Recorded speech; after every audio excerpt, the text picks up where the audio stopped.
এদিকে জ্বালানি তেলের সংকটের জন্য ক্ষমতাসীন দলের সিন্ডিকেটকে দায়ী করেছেন বিরোধী দলীয় নেতা ডাক্তার শফিকুর রহমান। রাজধানীতে এক সেমিনারে তিনি বলেছেন, তেল আছে শুধু সংসদে, দেশে নেই। অভিযোগ করেছেন, আগের ধাঁচে দেশ পরিচালনা করতেই গুরুত্বপূর্ণ বিভিন্ন অধ্যাদেশ বাতিল করেছে সরকার। রাজধানীর সোহরাওয়ার্দী উদ্যানে বাংলাদেশ শ্রমিক কল্যাণ ফেডারেশনের ত্রিবার্ষিক সম্মেলন, যেখানে উপস্থিত সংগঠনটির নেতাকর্মী আর বিভিন্ন রাজনৈতিক দলের প্রতিনিধিরা। এনসিপি আহ্বায়কের দাবি, অন্তর্বর্তীকালীন সরকারের অধ্যাদেশগুলো আইনে পরিণত করা ও সংস্কার বাস্তবায়নের ওয়াদা ভঙ্গ করেছে বিএনপি।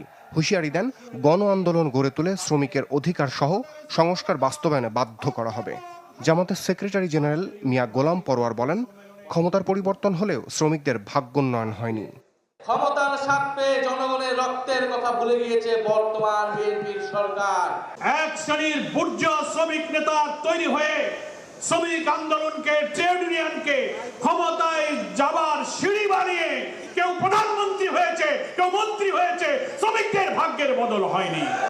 অনুষ্ঠানে প্রধান অতিথির বক্তব্যে জামাত আমির বলেন, শ্রমিকদের সব দায় মালিকের না, রাষ্ট্রকেও নিতে হবে।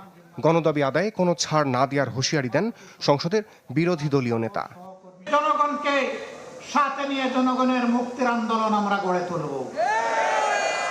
এই আন্দোলনে জনগণের অধিকারের ব্যাপারে আমরা সরকার কিংবা যে কোনো কর্তৃপক্ষকে ইনশাআল্লাহ চল পরিমাণ ছাড় দেব না। দিনের শুরুতে রাজধানীর কৃষিবিদ ইনস্টিটিউটে এক সেমিনারে ডাক্তার শফিকুর রহমান দাবি করেন, দেশে বড় বড় সিন্ডিকেটের পেছনে ক্ষমতাসীন দলের সম্পৃক্ততা রয়েছে।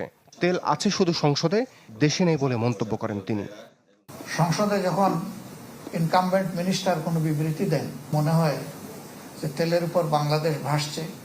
শুধু কিছু অসৎ চুপচুপটা মানুষের কারণে আমরা সমস্যায় পড়ে গেছি। জামাত আমিরের অভিযোগ, বিসিবির মতো প্রতিষ্ঠানগুলোর নেতৃত্ব দখল করা হচ্ছে। আগের মতো দেশ চালানোর বাসনায় বিভিন্ন অধ্যাদেশ বাতিল করে স্বচ্ছতা ঠেকিয়ে দেওয়া হচ্ছে।